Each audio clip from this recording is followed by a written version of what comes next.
Salut les poolers et bienvenue à l'épisode soutenable ou insoutenable de la semaine, épisode 8 de la saison 1 de 100% Pool, le podcast propulsé partout sur le hockey qui va vous aider à gagner votre pool cette année.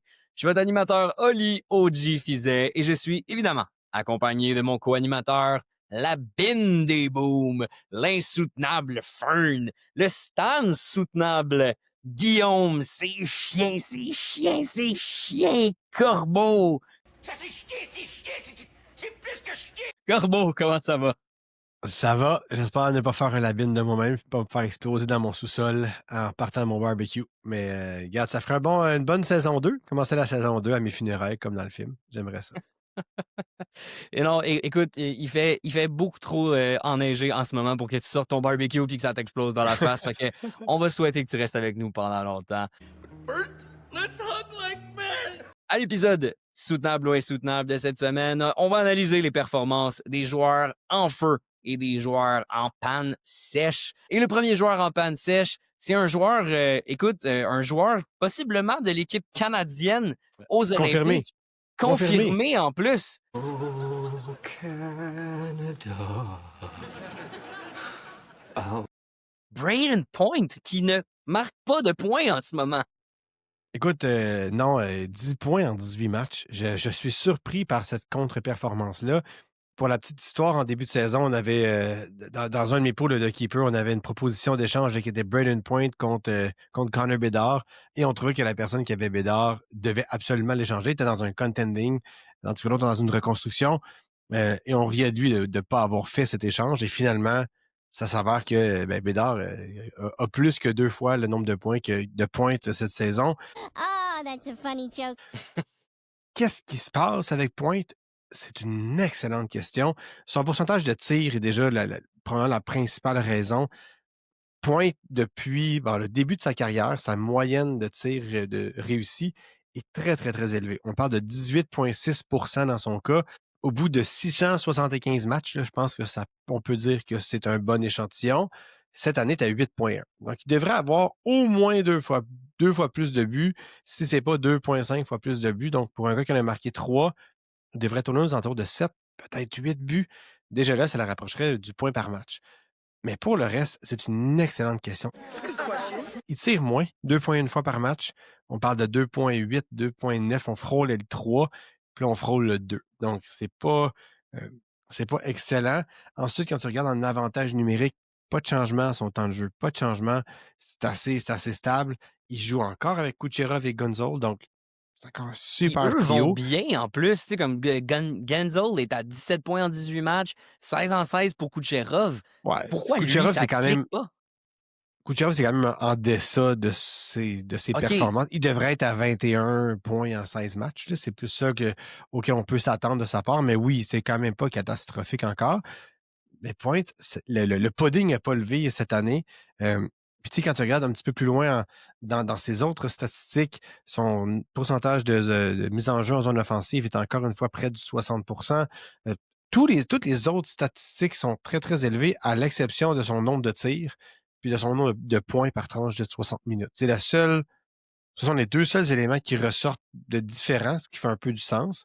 Puis c'est tout. Donc, pour moi, c'est un joueur qui, d'un point de vue soutenable ou insoutenable, c'est insoutenable. Il va recommencer à faire des points.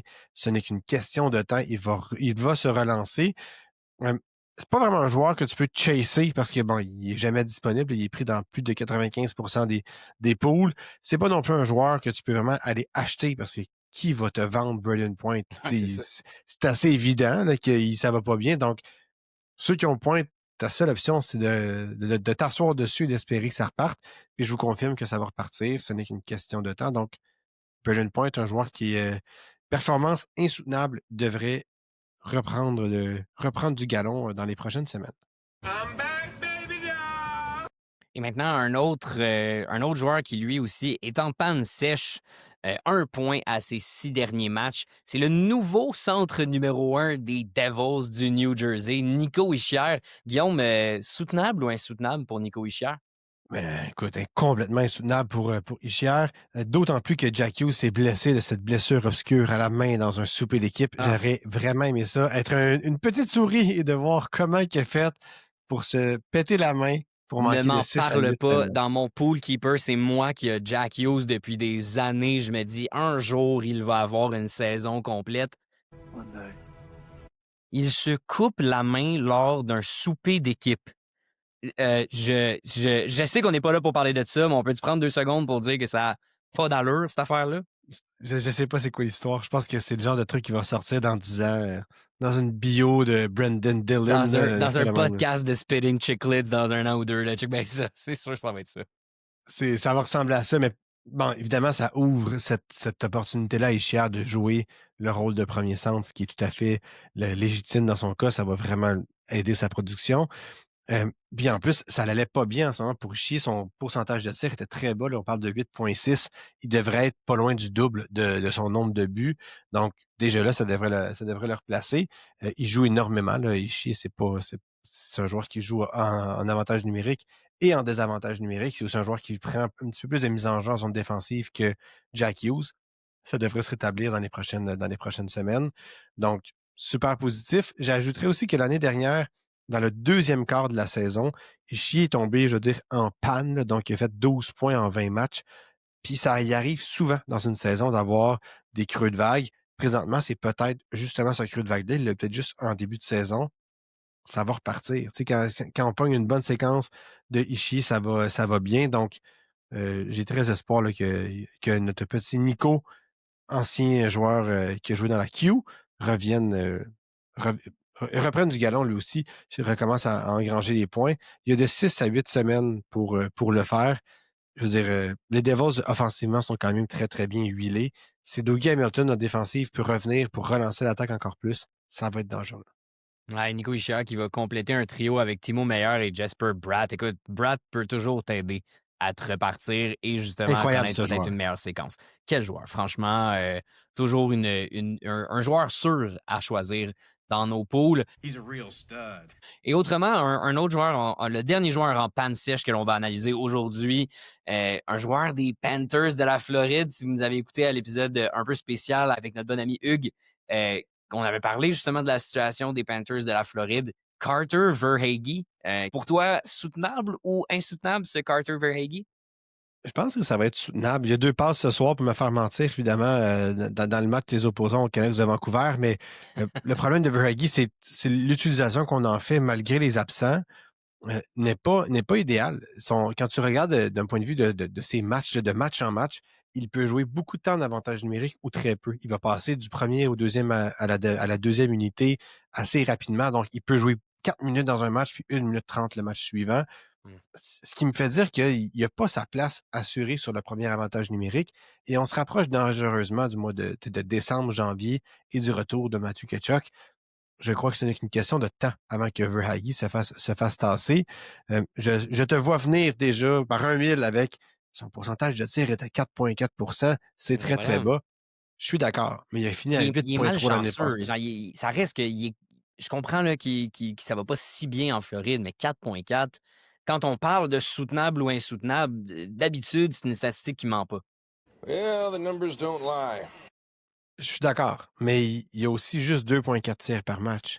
Il tire très peu par rapport aux saisons antérieures. Il tirait du 3 et du 3,2 et du 3,4. C'est quand même une baisse drastique. Quand tu dis que c'est un gars qui, même s'il compte ses buts, fera pas le 78 points, 74 points de l'époque. Sa valeur est vraiment plus basse que ça. Et là, excusez-moi l'expression, il est varlopé d'un avantage numérique à l'autre. Avec les blessures chez les Panthers, moi, on lui préfère des Leo Starinen, des Samoskevich, des Lundell, évidemment Marchand et Reinhardt qui sont là, ça va de soi.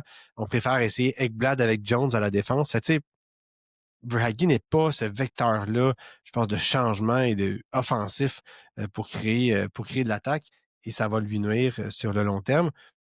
Donc, encore une fois, c'est pas un joueur qui est catastrophique, mais pour moi, je pense que c'est soutenable le fait qu'il va être sous-performant cette année. Je serais surpris qu'il passe la barre du 55-60 points. Il risque de frôler le 50 peut-être, mais quand on prend Verhaeghe, on s'attend à du 65, du 70, beaucoup plus que du 50. Puis sa sous-performance me surprend, pour être honnête, mais je pense qu'elle est soutenable. Ouais, c'est vraiment. Tu l'as dit, je pense que tu as mis le doigt sur le bobo. C'est vraiment le nombre de tirs. Je suis quand même surpris parce que, tu sais, 2,4, c'est pas quand même pas quand même peu de tirs. Je comprends que c'est pas ce qu'il faisait en moyenne par le passé, mais on vient d'analyser Braden Point qui, lui, tire environ comme ça aussi. Il y en a des joueurs qui réussissent à faire des points quand même avec 2,4 tirs par match. Mais, mais bon, il est moins bien entouré. Même aujourd'hui, écoute, ça va peut-être être mon moment daily reminder de daily face-off, mais il est mis sur une ligne aujourd'hui avec Sam Bennett et AJ Greer. C'est sûr que c'est quelque chose qui ne va pas t'aider non plus. Absolument. Puis, tu sais, Sam Bennett n'a pas une bonne saison offensive, mais c'est pas un joueur offensif. À part les séries l'année dernière, il franchit pas la barre de 50 points. Oui, il y a AJ Gray, on l'a essayé avec Evan Rodriguez aussi, qui est pas un joueur, qui est un bon joueur de profondeur, là. Rien enlevé à ces gars-là, mais c'est pas un joueur que, tu sais, d'un point de vue pool, va te faire produire. Il faudrait qu'il complète un trio avec Reinhardt, Marchand et ou Lundell, et c'est pas le cas. Il a pas joué avec Lundell de la saison, pour le moment, Verhaeghe. On est quasiment rendu à la barre du 20 matchs, là. Si ça avait été fait, on l'aurait essayé. Et maintenant, passons peut-être aux joueurs qui sont en feu. Et un joueur qui est en feu en ce moment que je n'attendais plus, c'est Elias Pettersson. Ouais. Je veux dire Ouais. soutenable. Oui, je ne l'attendais plus non plus. Qui l'attendait, en fait? I was waiting. Je vais dire soutenable avec, Ouais. avec un bémol, un dièse et dans en clé de sol, j'ai aucune idée, je connais pas ma musique. Mais je ne suis pas convaincu qu'il va encore faire le point par match. Par contre, il est sur une belle séquence présentement. Et quand tu regardes excusez-moi l'expression, son game log, donc son match après match, il s'est remis à tirer un petit peu plus que ce qu'il faisait en début de saison, ce qui devrait l'aider. Il y a des matchs de 3, il y a 4 tirs. Ça devrait quand même aider ses performances. Il a recommencé à marquer des buts, ce qui est aussi positif. C'est un gars qui tire en ce moment à du 18 un petit peu élevé, mais pas astronomiquement insoutenable à ce niveau-là. Joue du 20 minutes, 21 minutes par match. Fait que s'il pouvait tirer un petit peu plus, là, il est à 1,6. Je trouve ça très bas. Dans ses bonnes saisons, Peterson faisait plus du 3, 2,53. Là. Fait que s'il peut recommencer à tirer un petit peu plus, ça va l'aider. Il n'y a pas beaucoup de profondeur du côté des Canucks, donc il va avoir de l'espace. Fait que, dépendamment, c'est quoi vos attentes? Est-ce que c'est un gars de 100 points? Non. Est-ce que c'est un gars de 58 points en termes de rythme comme l'année passée? Non plus. Je pense que la vérité se situe un petit peu entre les deux. Puis entre les deux, ben, c'est son pace dans ce moment. Là. Donc, en ce moment, il vient d'avoir 2 points ce soir contre les Panthers. On parle de 19 points en 21 matchs. 74 points sur une saison complète. Je pense que ça va être ça, Peterson. Ça te fait pas En peur Lemon. encore le fait il ne tire pas encore beaucoup à 1,6? On l'a varlopé, toi puis moi, en début de saison, en disant que ça allait être soutenable, le fait qu'il sous-performait, qu'il était en panne sèche parce qu'il ne tirait pas beaucoup. Il est encore à 18 de tirs réussis. Écoute, j'ai de la misère. Peut-être qu'un Ouais. 70, En je vais carrière, être c'est d'accord, mais encore 16,4. là. En carrière, il Oui, est OK, à mais en carrière. 16,4. Oui, OK, Enlève-en 16,4, un but. ouais, mais Guillaume, il faisait 2,4, 2,5, des fois 3 Oui. tirs par match. Là, on parle de 1,6. Là, même s'il fait encore 15-16 ça reste que c'est Ouais, mais très, très quand tu, peu. Là. quand tu me dis qu'il faisait du 3,5, puis du 3,2, puis du 2,5, il faisait des saisons de 190 points, je te dis pas qu'il va faire ça. Ce que je te dis, c'est qu'il va faire 70, 75. En ce moment, il joue avec le même rythme que s'il faisait 70, 75. En ce moment, c'est ce qu'il fait. Plus je me demande est-ce que c'est soutenable ou insoutenable les performances que Peterson a. Puis je te dis, c'est soutenable, c'est ça qu'il va faire. Ça va pas régresser, ça va pas être mieux, ça va être ça. Puis je sais que si on. Je réponds à ta Attends, question. I answered your questions. Ouais, mais attends, mais si on sort un peu quand même des statistiques, puis des fois de parler un petit peu de contexte, il joue avec Kiefer Sherwood puis Evander Kane. Je comprends qu'en ce moment, Evander Kane est semi tout feu, tout flamme aussi, overperforme, puis il tire beaucoup. Kiefer Sherwood est le meilleur marqueur de son équipe. Il Come joue, on, avec, là. il joue avec Connor Garland. Connor Garland, qui a une excellente saison, qui est un joueur offensif. Il a quand même plus de 50% du temps, il joue avec Garland. Il était Il blessé, joue qui avec va Besser. revenir, mais Il joue avec c'est une équipe. Besser. Bien sûr, justement, je joue pas. D'accord. Il est sur un deuxième trio en ce moment. J'ai de la misère. J'aurais de la misère à me dire qui est soutenable, puis j'ai vraiment l'impression qu'il peut redevenir en panne sèche du jour au lendemain. Oui, mais il va avoir une séquence de 10 points en 5 matchs, puis il va ralentir encore. Ça va être ça toute la saison. Ça va être ça, les Canucks. Il y a quand même Quinn Hughes à défense que tu oublies, que tu n'as pas nommé, là, qui est quand même Oui, pas c'est ça. un piqué des verts. C'est pas. Troisième Je étoile de dis la pas semaine. que Non, je comprends. les 4 passes à un match, là, hier ou avant-hier, j'ai pu souvenir, mais je suis d'accord avec toi que statistiquement parlant, il a ralenti. On est tous d'accord là-dessus. Mais un gars de 100 points qui ralentit un point de vue de son nombre de tirs par match, il vient de perdre 30 points d'une shot, il passe quand même un gars de 70. Tu sais, de passer de 100 à 50 parce que tu tires un tir de moins par match en moyenne, je trouve que tu es très sévère envers Peterson. C'est juste ça mon point. L'année passée, c'était une anomalie inverse. J'étais Il va se retrouver sévère entre les deux. quand on était sévère avec lui il y a pas si longtemps, quand il faisait le même type de chiffres, mais qu'il ne marquait pas. Puis qu'en ce moment, il marque, puis là, ça va bien, puis on dit que c'est beau et bon. C'est vraiment juste ça. Ben, J'essaie juste de ramener quand même un peu les attentes. Je comprends ce que tu dis. Je suis quand même d'accord au niveau des chiffres de passer d'un 100 à d'un 70. D'accord.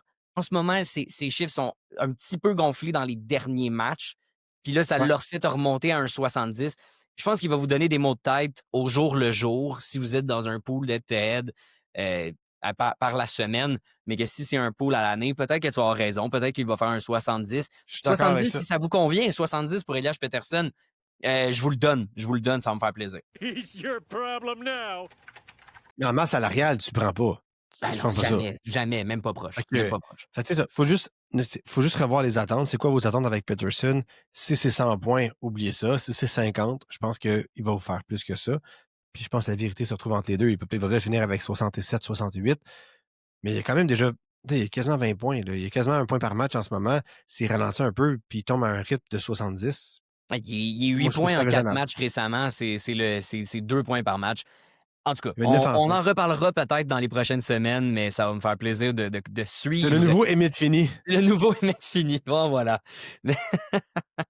Mais sinon, passons au prochain joueur qui, lui, est en feu. C'est le nouveau coéquipier, le nouveau compagnon de trio de Austin Matthews et de William Nylander. C'est Nick Robertson. On fire. Nouveau joueur top 6, en fait, des Leafs, c'est Robertson. Il va profiter de l'effet top 6 des Maple Leafs, chose que Mashelli n'a pas réussi à faire en début de saison. Lors du dernier match, là, il a joué avec Tavares et Nylander en l'absence de Matthews.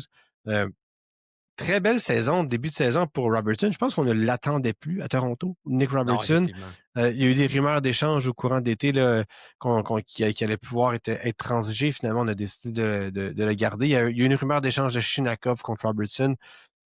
Bref, ça ne s'est pas matérialisé. Robertson, présentement, tire 2 fois par match, un pourcentage de tir qui est à environ 14%.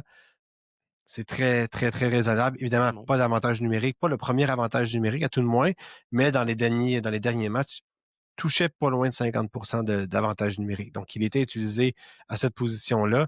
Quand Matthews était blessé, on l'a comme alterné avec Robertson. Il y a 11 points en 18 matchs et je pense que ça va être ça, sa performance de l'année. C'est une cinquantaine de points.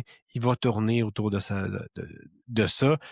Il pourrait avoir une super belle séquence, Robertson, qui va faire exploser ses points. Là. Je ne serais pas surpris qu'il se ramasse avec un match de 4 points parce que les Leafs ont décidé qu'ils défonçaient, par exemple, les pauvres Sharks de San Jose. Je ne serais pas surpris que ça arrive. Mais pour moi, Robertson, c'est un gars qui est soutenable dans le type de performance qu'il donne en ce moment. C'est un gars de soutien au top 6 d'une équipe puissante comme les Leafs. Marner étant plus là, ils ont besoin d'attaque. Robertson leur fournit ça. C'est un petit joueur aussi, fait qu'il n'a pas le choix d'être utilisé dans un rôle offensif. Fait que j'y crois à Robertson. Puis il n'est pas particulièrement protégé. Là. Il commence moins de 50% de son temps en zone offensive. Ce qui me dit encore plus que ce genre de performance-là, c'est soutenable. Pas vraiment de statistiques alarmantes. Wait a minute. You're joking, right? I mean, Mais tu dis soutenable, tu sais, mettons, dans tous ces matchs, effectivement, le 11 en 18, c'est très beau tout ça, mais 10 de ces points sont dans les 11 derniers matchs. Fait que ma question un peu pour toi, pour lui, c'est est-ce que, tu l'as dit, on devrait s'attendre à un gars d'une cinquantaine de points. Est-ce que sont soutenables des 11 derniers matchs, donc 10 points en 11 matchs, c'est ça qui est soutenable ou Non. c'est son ensemble? Ouais, mais C'est son depuis qu'il ensemble. ouais, mais les 7 premiers matchs qu'il a joué. Il a été scratched un match le 24 octobre. Il y avait 1 point en 7 matchs. Il jouait du 9 minutes, 10 minutes, chose qui, on l'attendait un peu comme ça à Toronto. Finalement, mis sur des premiers trios, il est rendu à du 15-17 minutes par match. Et là, il explose. Fait que dans le fond, ton analyse, OK, je comprends que c'est sur son 18 matchs, mais sur son échantillon de 11 dans ce cas-là, donc 10 points en 11 matchs, est-ce qu'on peut quand même s'attendre à ça de lui s'il continue de jouer sur les 2 premiers trios? Non, parce que quand il jouait sur, justement, tu parlais de 10 minutes par match, il lançait quand même du 4 fois par match, 2 fois, 3 fois. Il était capable de générer un bon volume de lancer à ce moment-là. La rondelle ne rentrait pas, mais le tir était là. Fait que quand je regarde la performance globale, c'est qu'à un moment donné, ça a fini par rentrer parce que la force de la statistique fait qu'il fallait qu'il marque. Ça s'est avéré au bon moment parce qu'il a été mis sur un top 6, puis c'est là qu'il a explosé. Je pense qu'il y a une portion de coïncidence là-dedans de dire si je compte à la mitaine là, rapidement, il a dû avoir un bon 15 lancés sans but pour commencer la saison. Fait que quand tu commences avec 0 en 15, quand tu marques 2 buts sur tes 2 lancés suivants, t'es quand même bien juste 2 en 17. T'sais. Ah, mais Non, je par comprends, hasard, mais t'es quand avec t'as Nylander, personne, Tavares. ouais, mais tu dis souvent que quand les gens tirent puis qu'il y a quelqu'un pour prendre le rebond dans les passes secondaires, justement, c'est ce genre de jeu parfois qui arrive ou que t'étais l'autre. Quand t'as des compagnons de trio, que même si t'es la deuxième passe, ben, eux, ils sont capables d'aller compléter le jeu puis la mettre dedans. Je sais que 50%, c'est raisonnable un peu quand même pour des passes C'est un secondaires, petit mais peu élevé, mais quand même, ouais. c'est un peu élevé, mais quand même. Mais il est à ça 50 ses passes viennent majoritairement lorsqu'il a été sur les 2 premiers trios. Fait qu'il est, il est quand même soutenable quand même dans un presque point par match. Je dis pas qu'il va le faire, mais il est pas loin quand même. Non, je pense que c'est quand même exagéré. Là. Il y a eu ses 5 buts sur ses 20 derniers lancés. Là. C'est un pourcentage de 25% sur ses buts. Enlève-y 2 points, ton 10 en 11 devient un 8 en 11. Une petite passe chanceuse, 7 en OK. 11. 7 en 11, on tourne aux alentours de On tourne les gens 50-55. 50. OK. Fait que, tu sais, je regardais mon point là-dessus. Robertson n'est pas un joueur qui va frôler le point par match. Peut-être que je vais me réviser dans 10 matchs, mais pour le moment, statistiquement parlant, il y a rien qui indique que ce joueur-là va faire plus que 50-60. Sur 10 matchs, c'est quand même un court échantillon pour déterminer la production d'un joueur sur une saison complète. Les Leafs sont des bons joueurs, je suis d'accord, mais si Matthew Knies n'a pas réussi à sa saison recrue à faire 100 points en jouant avec Matthews puis Marner, je vois pas comment Robertson peut faire 80 points en jouant avec Tavares et Nylander. C'est pas le même type de joueur. Fait que I rest my case. I rest my case. Non, mais un peu plus vieux quand même que Matthew Knies, 24 ans, 174 matchs, mais je comprends ce que tu veux dire, puis on peut définitivement passer au prochain joueur qui lui aussi est en feu, écoute, je vais être curieux de t'entendre à savoir s'il est soutenable ou insoutenable.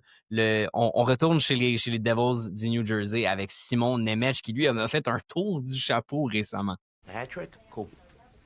Ben non, mais complètement insoutenable. Je veux Ben dire, voilà. un tour du chapeau, c'est impossible. Non seulement il y a un tour du chapeau, il y a aussi un match de 3 passes. Là, fait que, sur ces 12 points, la moitié proviennent de 2 matchs sur 18. C'est insoutenable pour Nemec. C'est pas un joueur qui va vous faire un pace de 55 points cette année. Dougie Hamilton va éventuellement finir par revenir. Nemec n'a même pas d'avantage numérique. Fait que, oubliez ça dans son cas.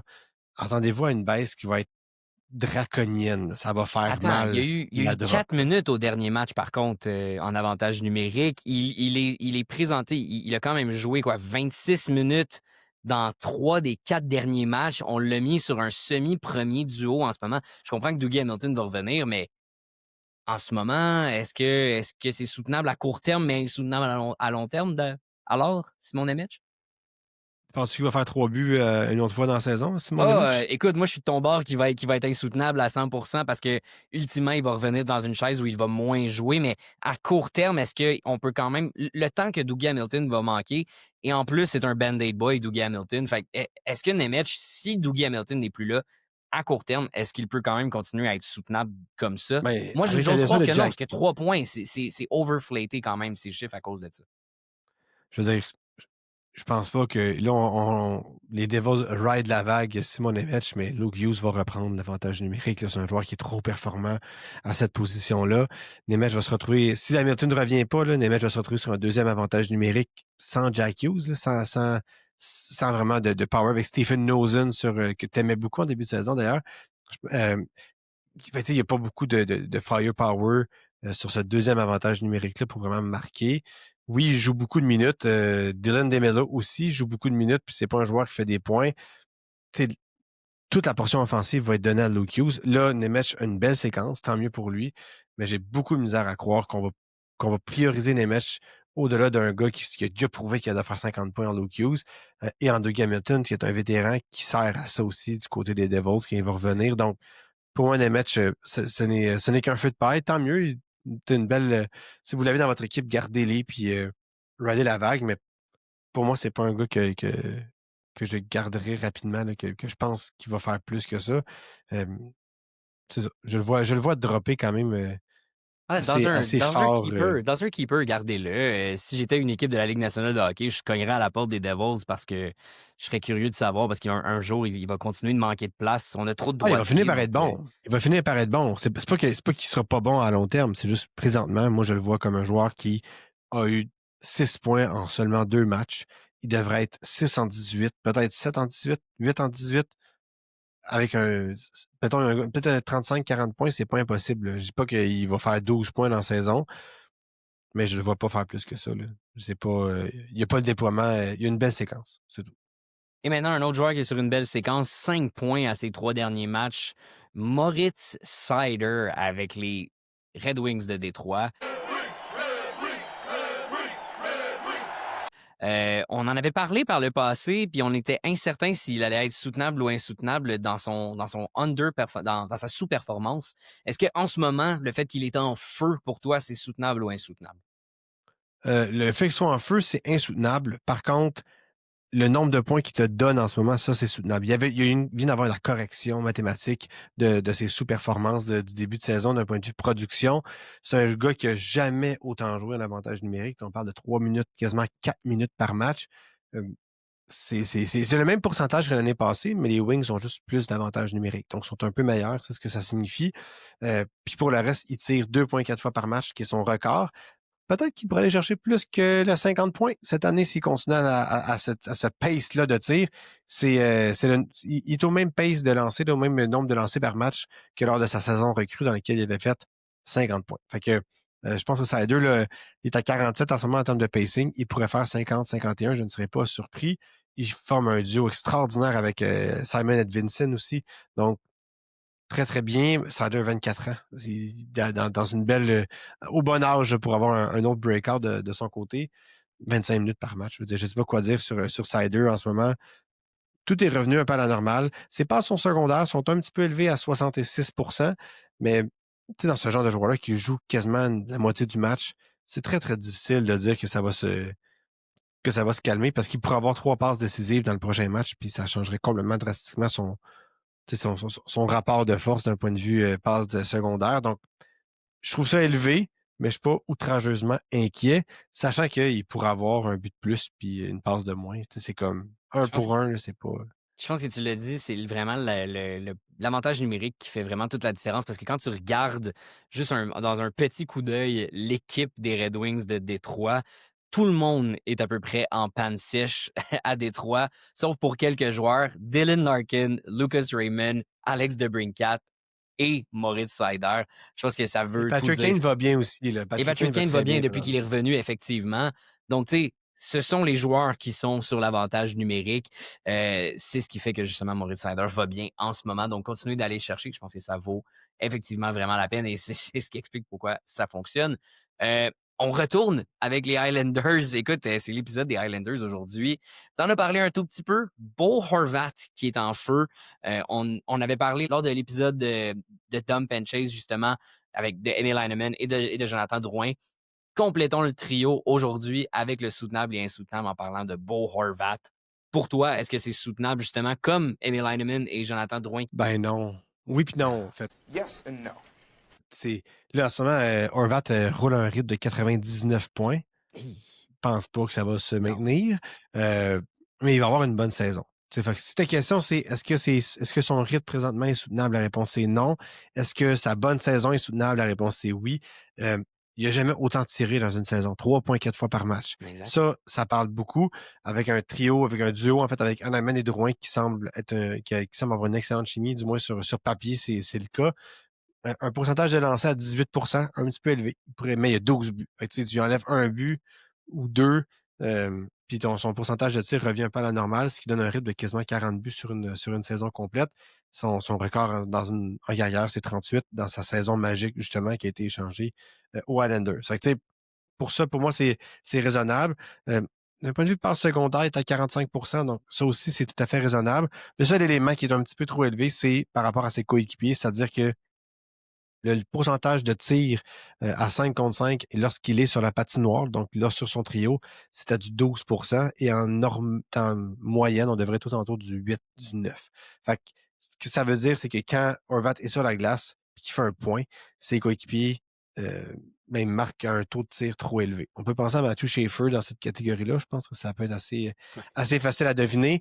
Donc, il va y avoir un ralentissement pour Horvat, j'en suis pas mal convaincu. Jusqu'où ça va aller? Ça, c'est une excellente question. Peut-être au point par match. Je dirais qu'il y a peut-être un petit 4,3 à sa fiche en ce moment, mais pas vraiment plus. C'est vraiment le déploiement d'un premier centre. Il joue comme un premier centre. Il a 30 ans, Horvat. Il n'a pas 36 ans. Là. On a l'impression que c'est un vieux de la vieille parce qu'on a vraiment l'impression qu'Horvat, ça fait longtemps qu'il est dans la ligue, mais pas tant que ça. Fait que, il a même âge que Joe Drouin. Wait, what? J'aime bien Horvat avec son point par match. C'est juste qu'il va ralentir un petit peu, mais pour ceux qui auraient envie de l'échanger tout de suite, là, puis de dire on va rouler, faites attention, il pourrait continuer à rouler un excellent rythme d'ici la fin de la saison. Et autrement aussi, je pense qu'il joue quand même beaucoup plus en avantage numérique, d'avoir un défenseur qui est capable de jouer comme Matthew Schaefer, tu l'as mentionné, et de Ouais, l'aider. le plan B, c'est D'Angelo, c'est quand même pas mauvais non plus. Exactement. C'est pas. Mais jouer 4 minutes en powerplay, ça aide beaucoup. C'est sûr, ça aide. C'est sûr que ça aide. Un autre qui réussit à quand même faire beaucoup de points en powerplay et qui est en feu, et on va terminer avec lui, avec Seagull Caulfield. I see that you're a Montreal Canadiens fan. Il a un point ce soir, lundi 17 novembre, contre les Blue Jackets de Columbus. Lui aussi, tout feu, tout flamme en ce début de saison. Guillaume, Cole Caulfield, soutenable ou insoutenable? Insoutenable, malheureusement. Ah. Il tire à 30% à Cole. Même si c'est Hey. Puis c'est pas un joueur, il tire pas beaucoup. Il tire 2,3 fois par match. On parle de c'est un gars qui tirait à 3 tirs par match dans les deux dernières saisons, quasiment 4 il y a 2 ans. Et là, on est à du 2,3. Not good enough. C'est bas. C'est très, très bas. Oui, il a 13 buts en 19 matchs. Oui, il y a des beaux buts en prolongation. Puis je lui donne tout le crédit qui lui revient. Mais j'ai pas vu grand joueur, à part Sam Reinhart, une fois dans une carrière, tirer à 29%. Là, ça arrivera pas. Il va ralentir. Le Canadien de mauvaise passe. Caulfield va moins bien aussi, mais ultimement, il va. À moins qu'il se mette à tirer en malade, attendez-vous pas à ce que Caulfield marque 50 buts cette année, ça n'arrivera pas. Même qu'à son nombre de tirs en ce moment, il n'est pas en voie de connaître une saison de 40 buts. Il va falloir qu'il se mette à tirer davantage. Même s'il maintient un taux de tir à 20%, là, c'est vraiment beaucoup. Là. Donc c'est ça. Positif du point de vue de passe secondaire, par contre, il est à 33%. Donc ça, c'est très, très bon. Il ne devrait pas avoir une régression du niveau de ses passes, mais il y en a juste 6. Fait que c'est vraiment au niveau des buts que Cole produit. Et ça va réduire. Il pourrait réduire de moitié son nombre de buts et ça serait raisonnable. On parle d'un gars qui aurait 12 points en 19 matchs, 12-13 points. Est-ce qu'on C'est serait pas déçu à très Montréal? élevé. Je pense qu'on s'attend à Absolument. ce qu'ils deviennent à un 80, qu'ils deviennent point par match. Fait que toi, cette année, si tu penses que ça continue comme ça puis que ça redevient insoutenable, on parle quand même des blessures à Montréal aussi. On est dans une petite panne sèche à Montréal en général. Lui, à travers ça, tu penses qu'il ne va pas continuer dans le fond puis peut-être soutenir ce rythme de points par match et même ne pas atteindre les 40 buts? Là. C'est ça que tu es en train de dire. Ce que je dis, c'est que si la tendance se maintient, il ne fera pas 40 buts.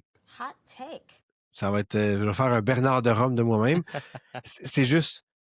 il tire pas assez. Pour compter 40 buts, il faut que tu tires au moins 3 fois par match. Sinon, il faut que ton pourcentage de tir soit vraiment très, très, très, très, très élevé. Puis ben, Caulfield, en carrière, il n'a pas un pourcentage de tir archi élevé. Fait que c'est le volume qui fait qu'il réussit à marquer. Il va falloir qu'il y ait du volume parce qu'on n'a pas le volume, on a le pourcentage de tir, puis c'est toujours très, très dangereux. Fait que moi, je préférais, s'il recommence à lancer vraiment plus souvent dans un match, Caulfield va peut-être faire son 40 buts, mais pour le moment, je vois pas comment qu'il peut marquer 27 buts dans les 63 prochains matchs en tirant juste 2 fois par match. Il faudrait qu'il marque 37 buts sur 120 lancés. Vous l'aurez entendu ici, en premier lieu, Guillaume ne pense pas que Cole Caulfield va atteindre les 40 buts cette saison. You're wrong! You're wrong! Allez nous écrire sur les médias sociaux, allez nous suivre sur nos pages YouTube, Instagram et TikTok à 100 poules podcast. Puis allez nous dire si vous pensez que Cole Caulfield va atteindre le 40 buts cette saison. Est-ce qu'il va atteindre le point par match aussi? Allez nous écrire en commentaire et on espère sincèrement qu'on vous a aidé à gagner votre pool cette année. Salut les poolers!